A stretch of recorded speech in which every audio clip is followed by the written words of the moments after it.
अब हम शुरू करते हैं चरक सूत्र का 7वां चैप्टर जो है नववेगान धारणीय अध्याय। आचार्य चरक ने यहाँ पे 13 आधारणीय वेगों का वर्णन किया है। उन 13 आधारणीय वेगों में मूत्र है, पुरिस है, रेतस है और वात है। ये जो होते हैं ये अधोभाग से निकलने वाले होते हैं, जैसे मूत्र है, पुरिस है, रेतस है और वात है। उसके बाद छर्दी है, शवथु है, उद्गार है, जंबा है। क्षुत का मतलब होता है भूख लगना। पिपासा है, वाष्प का मतलब होता है अश्रु, निद्रा और निश्वास। निश्वास जो है श्रमजन्य निश्वास है, यानी कि परिश्रम करने के बाद जो निश्वास आती है उसको श्रमजन्य निश्वास कहते हैं। उसको अगर रोका जाए तो वो आधारणीय वेगों में आता है। ये जो 13 आचार्य चरक ने वर्णन किए, इसके साथ साथ अष्टांग संग्रह ने काश का भी वर्णन किया है। उन्होंने कहा है काश को भी आधारणीय वेगों में माना है और ये कहा है काश का वेग रोकना भी हानिकारक होता है। उसके बाद आचार्य सुश्रुत ने इन्हीं 13 को जो आचार्य चरक ने आधारणीय वेगों में वर्णन किया है, उन्होंने उदावर्त में वर्णन किया, जबकि आचार्य चरक ने उदावर्त का जो वर्णन है वो अलग से किया हुआ है। उन्होंने बोला है कि आचार्य चरक के हों चाहे आचार्य कश्यप के हों, उदावर्त जो होते हैं वो 6 होते हैं। कौन सा होता है? वात होता है, मूत्र है, पुरीश है, शुक्र, छर्दी और छींक है। तो अधोमार्ग से निकलने वाले वात है, मूत्र, पुरीश और शुक्र है, जबकि छर्दी और छींक जो है वो ऊर्ध्व मार्ग से निकलने वाले हैं। सुश्रुत ने जो माना है उदावर्त 13 मानना है। उदावर्त 13 मानने के साथ साथ एक उन्होंने अतिरिक्त माना है अपथ्य निमित्त। अगर जैसे सुश्रुत का वर्णन आता है फिर आता है उदावर्त कितने हैं तो 13 ही ऑप्शन लगाते हैं, पर अगर 13 प्लस अपथ्य निमित्त ऐसा लिखा हुआ आता है तो ये सबसे सही ऑप्शन होता है। सारंग के उदावर्त भी 13 हैं। वाग्भट के उदावर्त जो हैं वो 14 है। उन्होंने काश को इसमें ऐड किया है, अभी ऊपर बताया था। भेल के 4 हैं और भैसज रत्नावली के उदावर्त जो होते हैं वो 3 हैं। उसके बाद सबसे पहला है जो आचार्य चरक ने वर्णन किया है वो है मूत्र वेग निग्रह। मूत्र वेग निग्रह में उन्होंने बताया बस्ती मेहनयु शूल, यानी कि बस्ती में और लिंग में जो है वो शूल होने लगता है, मूत्रकृच होता है, सिरोरुजा आचार्य चरक ने मूत्र वेग निग्रह में बताया। इसके साथ साथ जो सिरोरुजा है वो PMC यानी कि पुरुष, मूत्र और शवथु, यहाँ पे भी सिरोरुजा मिलेगी। उसके बाद उन्हें मिला है विनामो। विनाम का मतलब होता है पीछे की तरफ झुक जाना। नेक्स्ट आता है वंक्षण आनाह। इतने जो हैं वो मूत्र वेग निग्रह के लक्षण हैं। कौन कौन सा है? बस्ती में यानी शूल है, मूत्रकृच है, सिरोरुजा है, विनामो है और वंक्षण आनाह, इतना है। जो विनामो है ये 2 जगह पे लक्षण के फॉर्म में आए, एक तो मूत्र में आया और दूसरा जंबा में आया। अब इसकी चिकित्सा का वर्णन करते हुए आचार्य चरक ने कहा है तो सबसे पहले करना क्या है? स्वेद अवगाहन। एक तो स्वेदन करना है, अवगाहन को क्या कहते हैं? टब बात, ऐसे इंग्लिश में समझ लेंगे, यानी कि एक द्रोणी लेनी है जिसको औषधि द्रव्यों या जल से भरना है और उसके बाद उस व्यक्ति को उसमें लिटा देना है, इसको अवगाहन कहते हैं। फिर है अभ्यंग, सर्पीचा अवपीड़कम। अवपीड़न का मतलब होता है जैसे सर्पीचा अवपीड़कम यानी कि घृत को उत्तम मात्रा में खाना खाने से पहले और खाना खाने के बाद पिलाना है, इसको सर्पीचा अवपीड़न कहते हैं। और त्रिविध बस्ती कर्म यानी 3 प्रकार की बस्ती यहाँ पे करनी है। त्रिविध बस्ती कर्म में क्या आता है? त्रिविध बस्ती कर्म में 3 प्रकार की बस्ती है, मात्रा बस्ती, काल बस्ती और योग बस्ती। ये 3 प्रकार की बस्ती का वर्णन जो है आचार्य चरक ने मूत्र वेगावरोध से उत्पन्न लक्षणों की चिकित्सा में किया है। उसके बाद आता है पुरुष। तो पुरुष जो वेगावरोध है उसके क्या क्या लक्षण होंगे?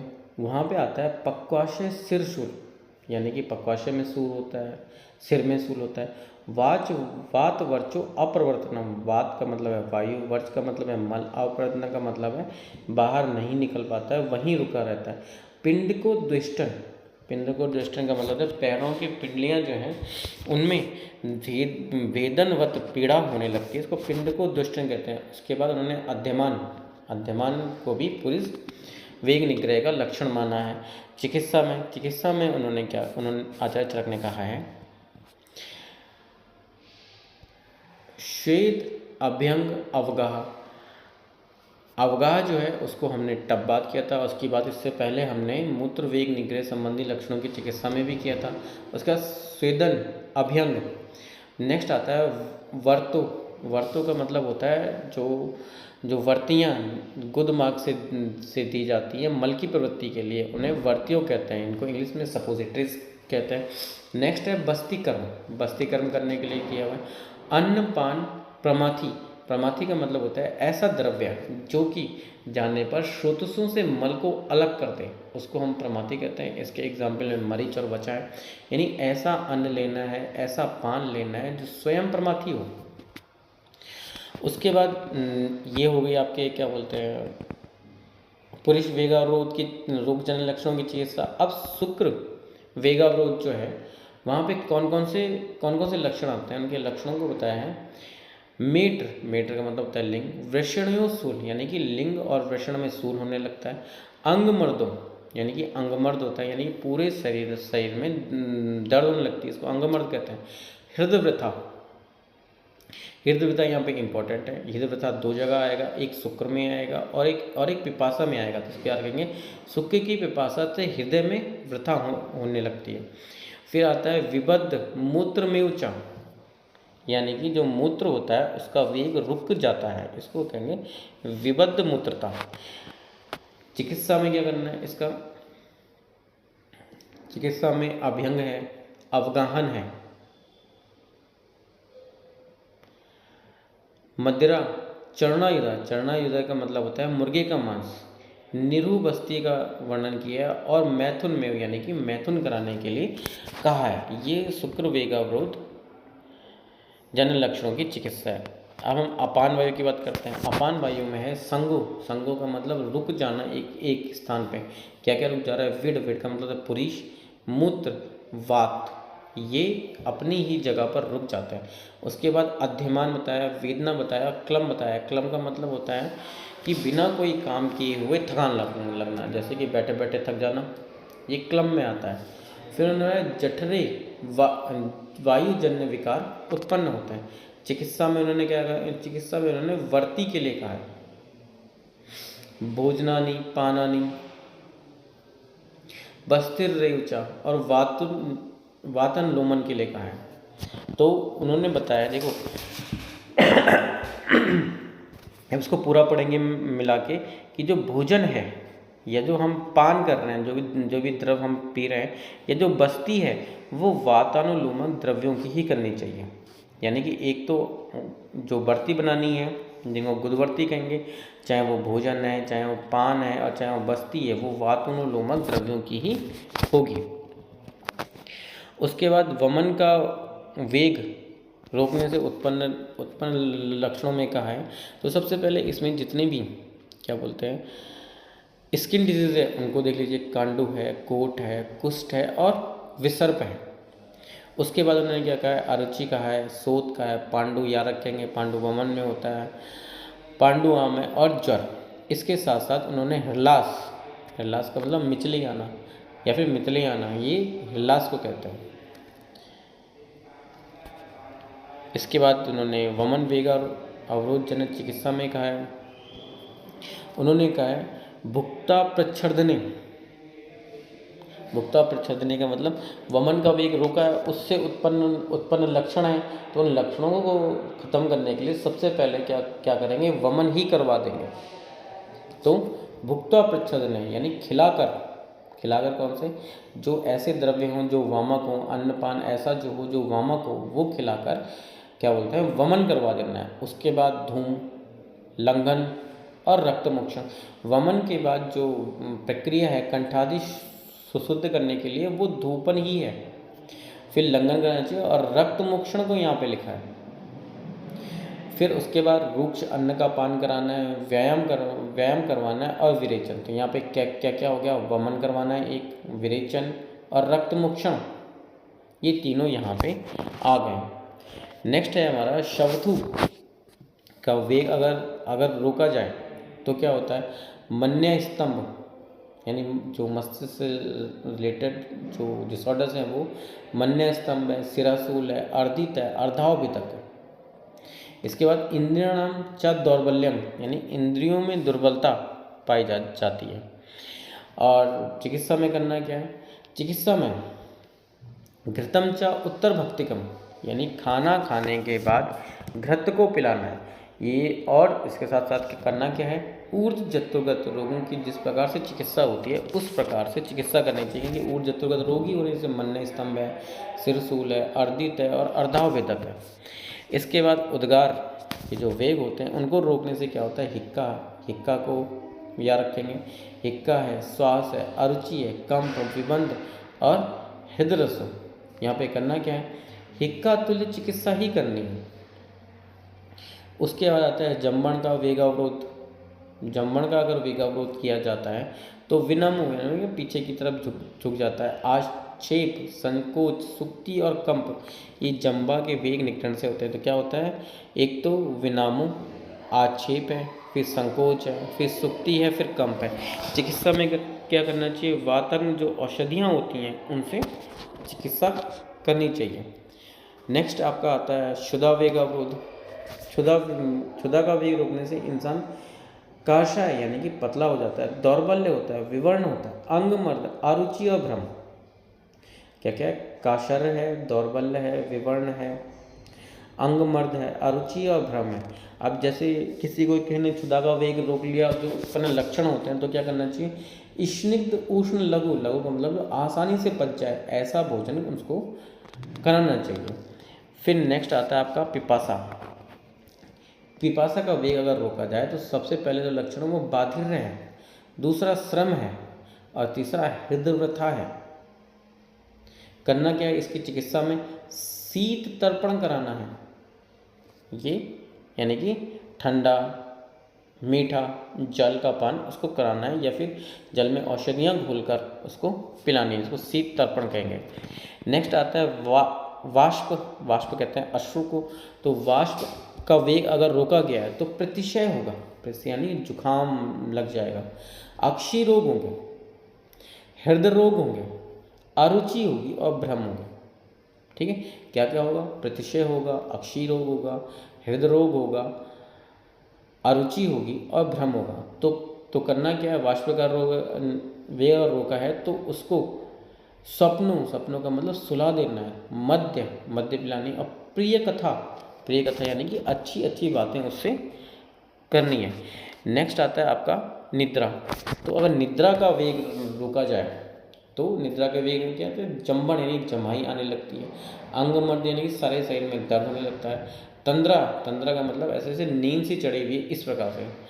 सिरोरोग, सिर के रोग हो जाते हैं। अक्षी गौरव, आँखें जो होती हैं वो भारी लगने लगती है। फिर चिकित्सा में क्या करना है, स्वप्न संवाहनानि, स्वप्न का मतलब सुला देना। ये स्वप्न भी आपने आगे भी पढ़ा था, अश्रु के जो रोकने से लक्षण होते हैं उनकी चिकित्सा में। और दूसरा है संवहनानि का मतलब होता है धीरे धीरे पैरों को दबाना।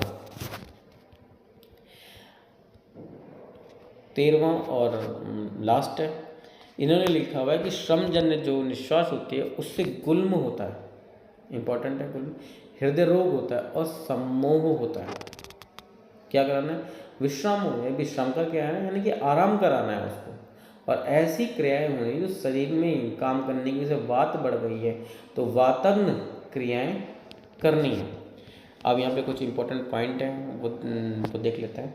तो इंपॉर्टेंट पॉइंट में जैसे केवल अभी हम चरक का ही देख रहे हैं तो विनाम कहाँ पे आता है, मूत्र और जंभड़ में विनाम आए, यानी विनाम का मतलब है पीछे की ओर झुक जाना। शिरशूल कहाँ पे आता है, हमने बताया था आपको पीसीएम यानी कि पुरुष है, शवथु है और मूत्र है। शिरोरोग, शिरोशूल के बाद शिरोरोग है, तो शिरोरोग निद्रा में होता है। उसके बाद हृदय व्यथा है, हृदय व्यथा शुक्र में और पिपासा में हमने बताया था, शुक्र की पिपासा से हृदय में व्यथा होती है। हृदय रोग कहाँ पे आया, वाष्प में आया, श्रमजन्य निश्वास आता है। तो श्रम कर रोने से हृदय रोग होता है, श्रम करने के बाद आएंगे उसका रोने से हृदय रोग हो जाता है। विबंध हृदय उर्सु ऐसा उद्गान में लिखा है। अरुचि कहाँ कहाँ पे है? वाष्प में, छर्दी में, उद्गार में और क्षुधा में। तो विषी अरुचि को छर्दी और उद्गार होता है, ऐसे याद रखेंगे इसको। वंक्षण में आना, ये किससे? ये मूत्र से है। फिर हम अद्यमान की बात करें तो पुरुष और अपान वायु में ऐसा होता है। पिंडकोद्वेषण जो होता है वो पुरुष में होता है। मूत्रकृच्छ जो होता है मूत्र में होता है। जो विबद्ध मूत्र है वो शुक्र में है। वात वर्चो अप्रवर्तनम पुरुष में हमने अभी पढ़ा है। विड मूत्र वात संग ये अपान वायु का लक्षण है। अंगमर्द कहाँ कहाँ आता है? निद्रा, शुदा और शुक्र में। श्रम और श्राद्ध कहाँ पे है? पिपासा में। क्लम अपान वायु में आता है। अक्षी रोग जो होते हैं वो अश्रु या वाष्पजन्य होते हैं। इसके बाद जो गुल्म है, गुल्म जो है वो श्रमजन्य श्वास में है। कंप जो है वो उद्गार और जंभण में होता है। मन्य स्तंभ जो है वो शवथु में है। बाधिर्य पिपासा में है। आक्षेप और संकोच जो होता है वो जंभण में होता है। फिर आता है हिक्का श्वास। हिक्का श्वास जो लक्षण है वो उद्गार का है। अर्धित और अवधाव बीजक जो होता है वो शवथु में होता है। काय, दौर्बल्य, वैवर्ण क्षुधा में होता है और ज्वर जो है वो छर्दी में होता है। अब जो इसकी चिकित्सा है उसके बारे में देख लेते हैं, जो इम्पोर्टेंट है, पूछी गई है। मूत्र में स्वेद है, अवगहन है, अभ्यंग है। सर्पी चा औपीडकम, औपीडक सर्पी के बारे में वो बताया था कि खाना खाने के बाद और पहले उत्तम मात्रा में सर्पी पिलाया जाता है तो उसको औपीडक सर्पी कहते हैं। त्रिविध बस्ती कर्म, त्रिविध बस्ती कर्म के बताया मात्रा, काल और योग, ये 3 प्रकार की बस्तियां हैं, मात्रा बस्ती, काल बस्ती और योग बस्ती। ये मूत्रा वेग अवरोध जो लक्षण होते हैं उनकी चिकित्सा में किया जाता है। पुरुष में वर्तियो बस्ती यानी वर्ती देनी है, बस्ती कर्म करना है। अन्नपान प्रमाथी, ऐसा अन्नपान देना है जो प्रमाथी हो यानी कि श्रोतसों में निकले हुए मल को श्रोतसों से अलग अलग कर सके। शुक्र में मदिरा है, चरणायुधा है।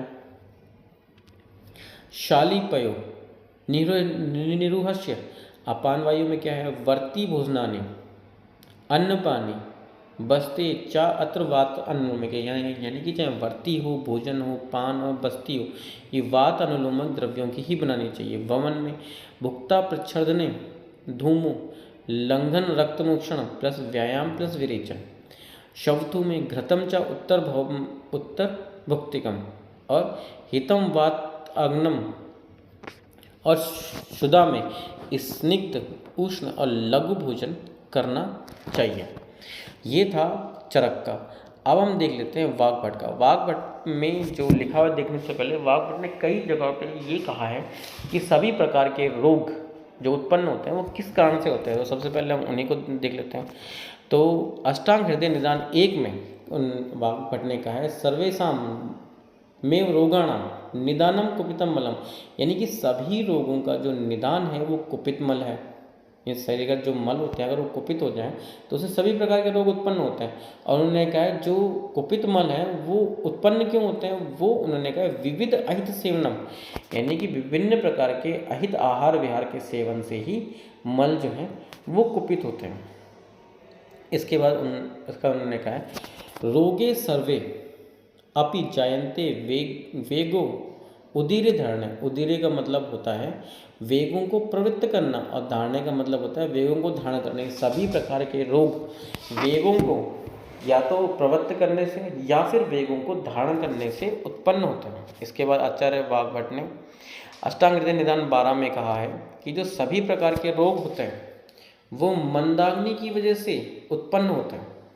और मंदाग्नि का कारण जो है वो मलिन अन्न है जो मल का संचय करता है।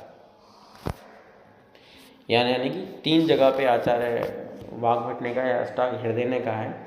उन्होंने कहा है कि सभी प्रकार के रोग जो होते हैं वो कुपित मल से होते हैं। पहला अष्टांग निदान 1 में इसका कारण अहित सेवन है। दूसरा उन्होंने कहा सभी प्रकार के रोग जो होते हैं वो उदीर्ण और धारण से होते हैं। उदीर्ण का मतलब होता है उपस्थित रोगों को प्रवृत्त करना और दूसरा होता है वेगों को धारण करना। और तीसरा उन्होंने कहा सभी प्रकार के रोग जो होते हैं वो मंदाग्नि की वजह से होते हैं। ठीक है, मंदाग्नि का कारण मलिन अन्न है जो कि मल का संचय करता है।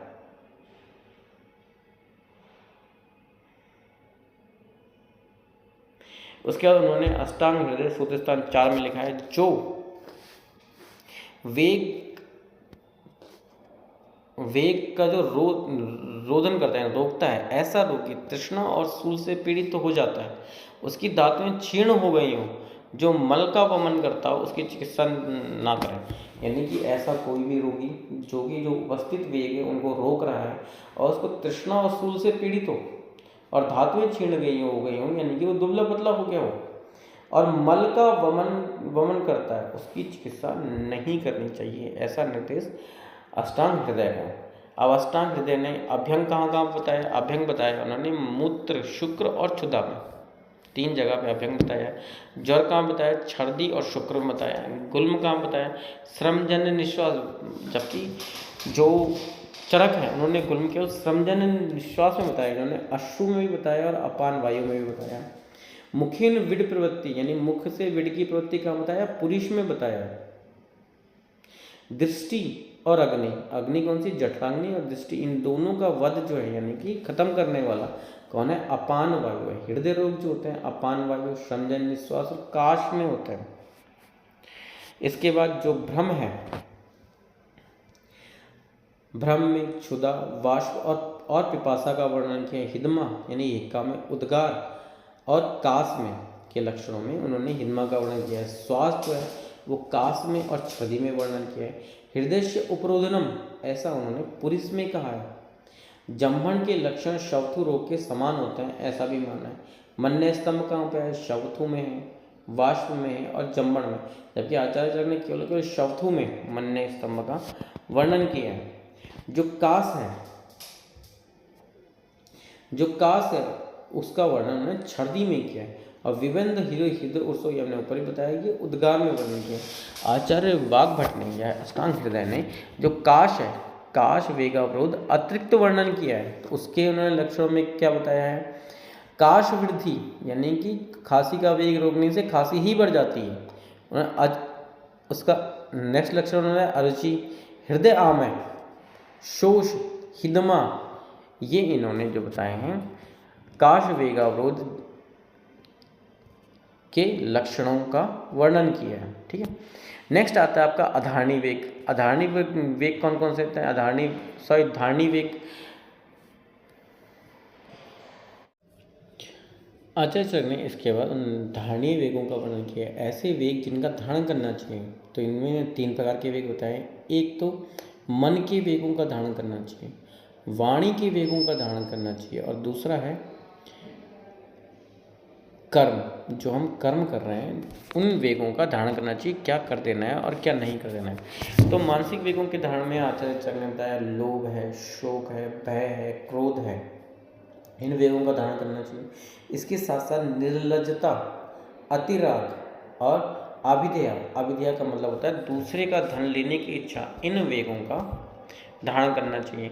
वाचिक वेगों में आचार्य चरक ने बताया है, वाचिक वेग में पारुष वचन अत्यधिक कठोर वचन, अतिमात्राया, यानी कि अत्यधिक कठोर वचन अति मात्रा में बोलना। सूचकस्य का मतलब होता है चुगली करना। अनृतस्य का मतलब है झूठ बोलना। वाकस्य अकाल युक्ता है, चाहे वाकस्य अकाल युक्ता का मतलब जब जो नहीं बोलना चाहिए या जब जो वाणी से नहीं करना चाहिए वो कर दिया। जैसे किसी के साथ कोई दुर्घटना हो गई है, आप उसका मजाक बनाएं या हंसी करें, तो ये जो है वाचिक वेगों का धारण करना चाहिए। जो शारीरिक वेग होते हैं उसमें क्या होता है, यहाँ पे पर जो है ये दोनों के लिए आया, पर पीड़ा यानी कि दूसरे को नुकसान पहुंचाना, और पर स्त्री भोग यानी कि जो दूसरे की स्त्री होती है उसके साथ मैथुन करना। आस्तेय का मतलब होता है चोरी और हिंसा। ये जो शारीरिक वेग हैं इनका धारण करना चाहिए। इनसे लाभ क्या होता है? लाभ होता है धर्म, अर्थ और काम की प्राप्ति होती है। पुरुष हमेशा सुखी रहता है। अष्टांग हृदय का वही पुराना श्लोक जो अभी हम पढ़ के आए थे इससे पहले, सुखर्ता ही सर्वभूतानां मता सर्वप्रवृत्त है, सुखम च न बिना धर्मा अतः धर्म परो भवेत्। ये श्लोक हम पढ़ के आए थे इससे पहले। इसके बाद आचार्य चरक ने व्यायाम का वर्णन किया। उन्होंने कहा शरीर चेष्टा या चेष्टा स्थैर्य अर्थ बलवर्धनी, यानी कि शरीर की वो सारी चेष्टाएं, और चेष्टा यहाँ पे जो लिया जाता है ये व्यायाम के संबंध में भी लिया जाता है और मानसिक चेष्टाओं के संबंध में भी लिया जाता है। तो शरीर की चेष्टा और जो होता है मानसिक चेष्टाएं जो शरीर में स्थिरता प्रदान करती हैं और बल को बढ़ाने वाली होती हैं, देह व्यायाम संख्याता में, यानी कि उन्हें जो है वो व्यायाम कहा जाता है। मात्राताम समाचरित का मतलब उनका मात्रा पूर्वक ही प्रयोग करना चाहिए, यानी कि व्यायाम जो होता है एक निश्चित मात्रा में करना चाहिए, ना अधिक कम करना चाहिए ना कम करना चाहिए। इसके बाद सुश्रुत चिकित्सा 24 में आचार्य सुश्रुत ने लिखा है शरीर आयास जनकम कर्मम व्यायाम संगीतम। शरीर आयास का मतलब शरीर को थका देने वाले कर्मों को व्यायाम के नाम से जाना जाता है। संगीतम इंपॉर्टेंट है। अष्टांग संग्रह ने ऐसा ही श्लोक लिखा है पर उन्होंने संगीतम की जगह पे उच्चते कर दिया। तो क्या है, शरीर आयास जन कर्मम व्यायाम उच्चते, यानी कि शरीर को थका देने वाले कामों को व्यायाम कहते हैं। व्यायाम की मात्रा, आचार्य सुश्रुत ने व्यायाम की कितनी मात्रा होनी चाहिए उसके विकास, पहले तो उन्होंने कहा कि बलार्ध होनी चाहिए, यानी कि जितना आपके शरीर में बल है उसकी आधी मात्रा का ही व्यायाम करना चाहिए। उन्होंने कहा कि बलार्ध का निर्धारण कैसे करें। उन्होंने कहा जो हृदय स्थान में स्थित वायु है जब वो मुख को आ जाए, यानी कि जब आपकी श्वास तेज हो जाए, हृदय तेजी से धड़कने लगे, यही जो है वो बलार्ध की मात्रा है। बलार्ध का लक्षण उन्होंने कहा कि कक्षा है ललाट रही माथे पर, नासेसु हस्तपाद आदि संधिसु, यानी कि हाथ पैर की संधियों में जब स्वेद आने लगे तब, और जब मुख सूखने लगे तो इसको भी बलार्ध जाना चाहिए, ऐसा स्वस्थ व्रत संग्रह ने कहा। फिर उसके बाद व्यायाम से लाभ क्या क्या होते हैं। व्यायाम से शरीर में लघुता आ जाती है, शरीर का कर्म सामर्थ्य बढ़ जाता है, यानी ज़्यादा काम करने की क्षमता आती है। स्थिर यानी कि स्थिरता आ जाती है, और दुख सही शून्यता। दुख शून्यता का मतलब होता है दुखों को सहने की जो शक्ति होती है। दुख का मतलब शारीरिक दुख से है यहाँ पे, जैसे कि अधिक थक जाना, कई बार दर्द वगैरह होना, ये शारीरिक दुख है। दुख सहिष्णुता बढ़ जाती है। दोष क्षय, यानी कि जो दोष होते हैं उनका क्षय होता है, वो अपनी जो स्थान है वहाँ पे आ जाता है। और अग्नि वृद्धि, यानी कि जो जठराग्नि होती है उसकी वृद्धि हो जाती है। आचार्य सुश्रुत ने चिकित्सा 24 में व्यायाम की प्रशंसा करते होते हैं न चा अस्ति सदस्य तेन किंचित औस्थल्य कर्षणम, यानी कि मोटे आदमी को पतला करने के लिए व्यायाम से अच्छा कुछ भी नहीं है। फिर आचार्य सुश्रुत ने चिकित्सा 24 में कहा कि व्यायाम किसी किसी नहीं करना चाहिए। ऐसा व्यक्ति जिसमें रक्तपित्त हो, ऐसा व्यक्ति जो कृश हो, ऐसा व्यक्ति जो शोषी हो, जो श्वास से, काश से या फिर छत से पीड़ित हो, ऐसे व्यक्ति को व्यायाम नहीं करना चाहिए। भुक्तवानम, यानी कि जिसने अभी अभी खाना खाया हो। और स्त्रेषु चा छीर्णे, स्त्रेषु छीर्णे का मतलब अत्यधिक मैथुन करने से जो छीर्ण हो गया हो, ऐसे व्यक्ति को व्यायाम नहीं करना चाहिए। इसके बाद आचार्य वाग्भट ने अष्टांग हृदय सूत्रस्थान 2 में कहा है वात पित्तमयी, यानी कि जिसमें वात पित्त बढ़ा हुआ हो, बाल हो, वृद्ध हो, जिसको आजीर्ण हो, जिसका खाना अभी पचा ना हो, ऐसे व्यक्तियों को व्यायाम नहीं करना चाहिए, ऐसे व्यक्तियों को छोड़ देना चाहिए। अधिक व्यायाम से हानि क्या होती है। अधिक व्यायाम से श्रम, यानी शरीर थकने लगता है। क्लम का मतलब बिना काम के भी थकान लगने लगती है। क्षय, तृष्णा, रक्तपित्त और प्रतामक, ये हो जाता है। इसका काशु, ज्वर, छर्दिश्चा, यानी ज्वर हो जाता है, छर्दी होता है। व्यायाम के लक्षणों में क्या है, स्वेदागमन। अब आचार्य चरक ने व्यायाम के लक्षण बताए। उन्होंने कहा है पसीना आने लगे, श्वास वृद्धि, यानी कि तेजी से सांसें चलने लगे। गात्रा नाम लागवा, यानी कि शरीर जो है वो हल्का हो जाए। हृदय उपरोदस्य, हृदय उपरोदस्य का मतलब जो हृदय की गति है वो बढ़ जाए, वो तेजी से धड़कने लगे। इति व्यायाम लक्षणम। ये आचार्य चरक ने अब जो व्यायाम कैसे कितना हो गया है ये कैसे माना जाए, उन्होंने कहा पसीना आने लगे, जो श्वास है उसकी वृद्धि हो जाए, शरीर में लघुता आ जाए और हृदय जो है वो तेजी से धड़कने लगे, ये उन्होंने व्यायाम के लक्षणों में लिखा है। अधिक नहीं सेवन करना चाहिए, जो काम अधिक नहीं सेवन करना चाहिए उनमें क्या क्या आचार्य चरक होता है। व्यायाम बताया, पहला व्यायाम बताया हास्य, यानी कि ज़्यादा नहीं हंसना चाहिए। भाष्य यानी कि अधिक नहीं बोलना चाहिए या भाषण नहीं देना चाहिए। अधो यानी कि बहुत दूर तक पैदल नहीं चलना चाहिए। ग्राम धर्म, ग्राम धर्म का मतलब होता है मैथुन। और प्रजारण, प्रजारण का मतलब रात्रि में जगना। इनका अधिक सेवन नहीं करना चाहिए। इन्होंने अधिक सेवन, अगर इनका अधिक सेवन किया जाए तो इसके लिए उन्होंने उपमा दी है, गजानम सिंह इव कर्षणम सहसा चा विनिशति, यानी कि जिस प्रकार से सिंह जो है वो हाथी को खींच कर ले जाते हुए स्वयं ही विनाश को प्राप्त कर जाता है, उसी प्रकार व्यायाम, हास्य, भाष्य, अध्व, ग्राम धर्म और प्रजनन का अधिक सेवन करने वाले के साथ होता है, अतः इनका अधिक सेवन नहीं करना चाहिए। फिर व्यायाम के अयोग्य में आचार्य चरक ने कहा है बाल है, वृद्ध है, प्रभात है, बहुभाषिक यानी बहुत बोलने वाला, क्षुधित, तृषित यानी कि जो भूखा हो, जो प्यासा हो, उसको भी व्यायाम नहीं कराना चाहिए। अब यहाँ पे देखेंगे आप पादांशिक क्रम का वर्णन है, तो ये याद रखेंगे। पहला तो यही इंपॉर्टेंट, पादांशिक क्रम का वर्णन आचार्य चरक ने चरक सूत्र 7 में किया है, नववेगान धारणी अध्याय में किया है। उन्होंने क्या है, एकांतर यानी कि एक दिन छोड़कर, द्वयांतर, एकांतर, द्वयांतर और त्रियांतर, ये क्रम जो है उन्होंने पादांशिक क्रम के लिए कहा। तो यार पहले तो ये याद कर लें कि आचार्य चरक ने जो बोला है, जो पादांशिक क्रम है उसमें 7 दिन लगते हैं। चक्रपाणी ने जो पादांशिक क्रम बताया उसमें 15 दिन लगते हैं।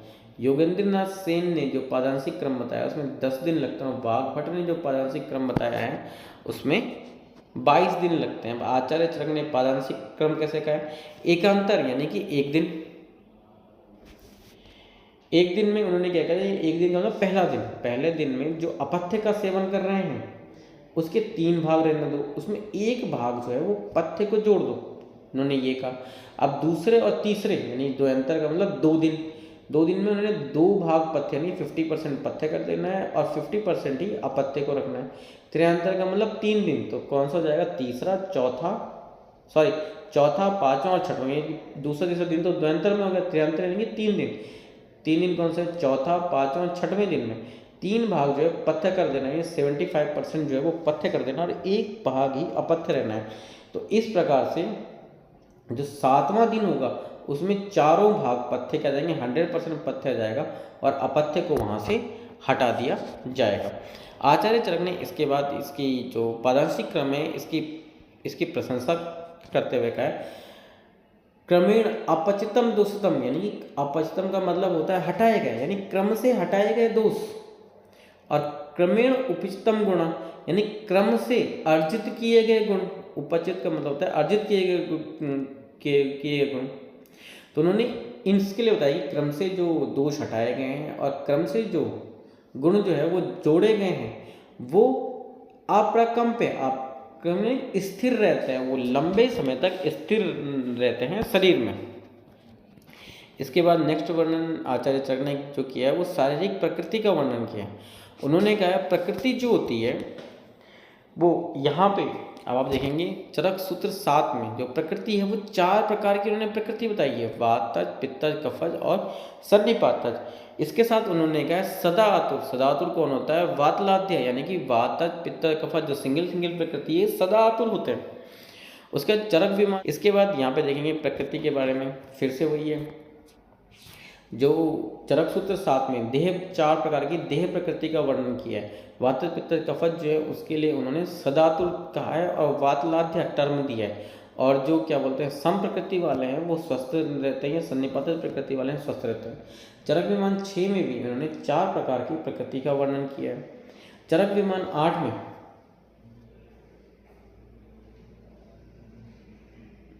चरक विमान 8 में 7 प्रकार की प्रकृति का वर्णन है।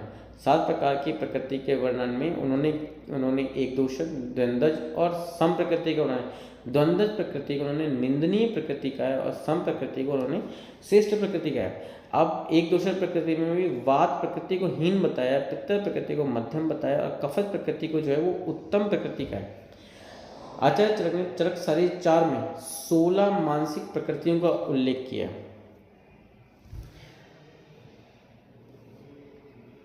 अब इसे देख लेंगे। सात्विक प्रकृति या शुद्ध प्रकृति जो है वो 7 प्रकार की है, राजस प्रकृति जो है वो 6 प्रकार की है, तामस प्रकृति जो है 3 प्रकार की है।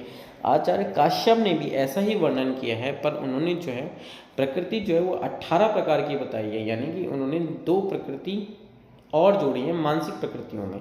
तो जहाँ पे सात्विक प्रकृति चरक के 7 प्रकार की थी, काश्यप की 8 प्रकार की है,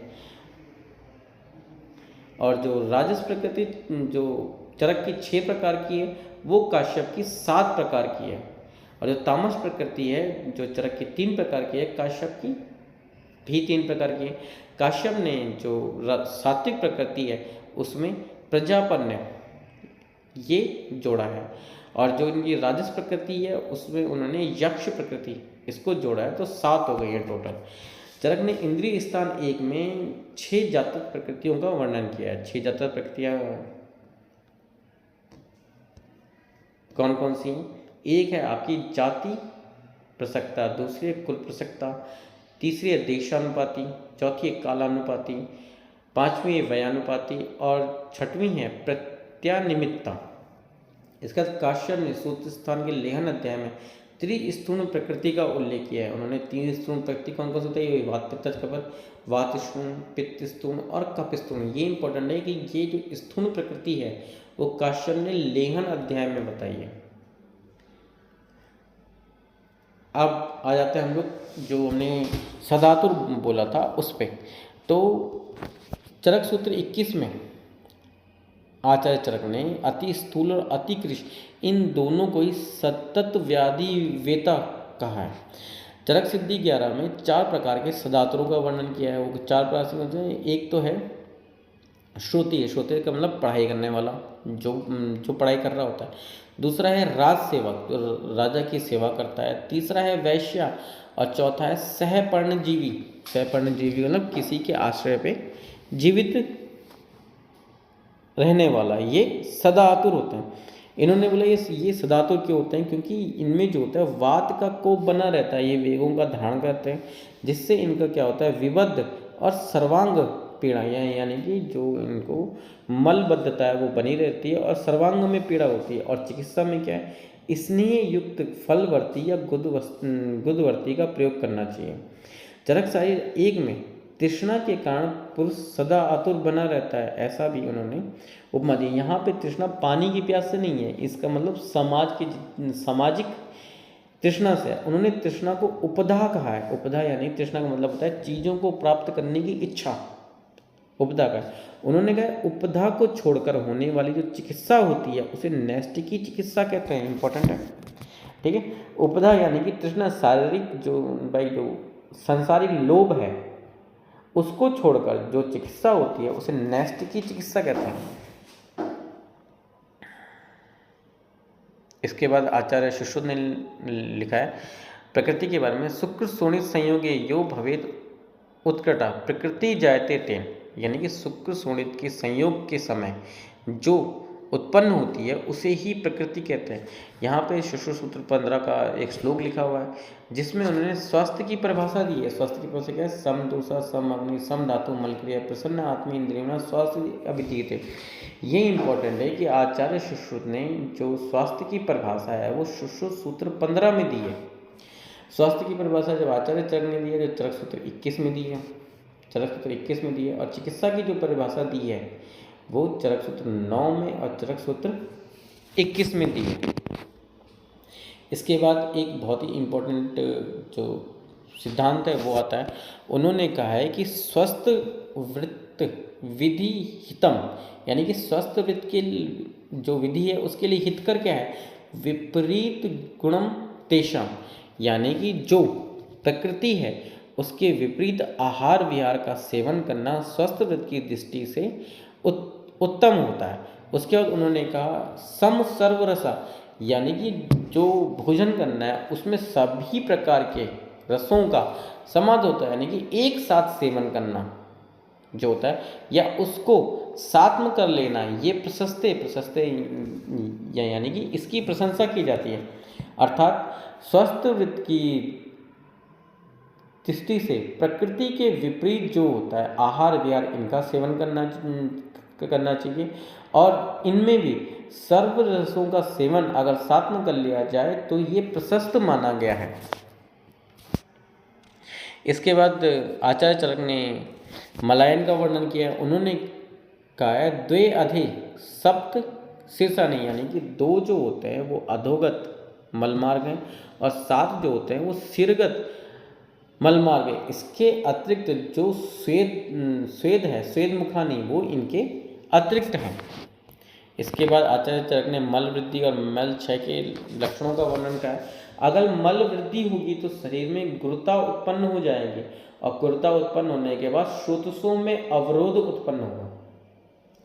अगर मल का क्षय हो रहा है तो मल का क्षय होने से शरीर में लघुता आएगी।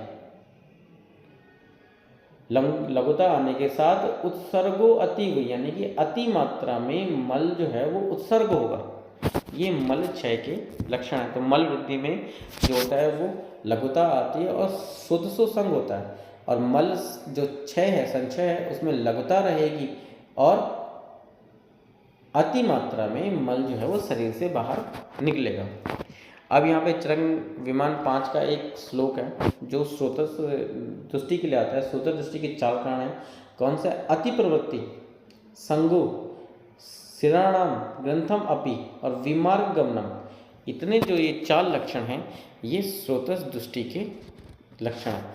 अब जो मल वृद्धि और मैल क्षय हुई है उसकी चिकित्सा इम्पॉर्टेंट है। तो मल वृद्धि और मल क्षय की चिकित्सा होती है सबसे पहले तो व्याधि प्रतिद्वंद की व्याधि की विपरीत चिकित्सा होती है, और दूसरा हेतु प्रतिद्वंद। हेतु का मतलब है निदान, जिस वजह से वो व्याधि उत्पन्न हुई है।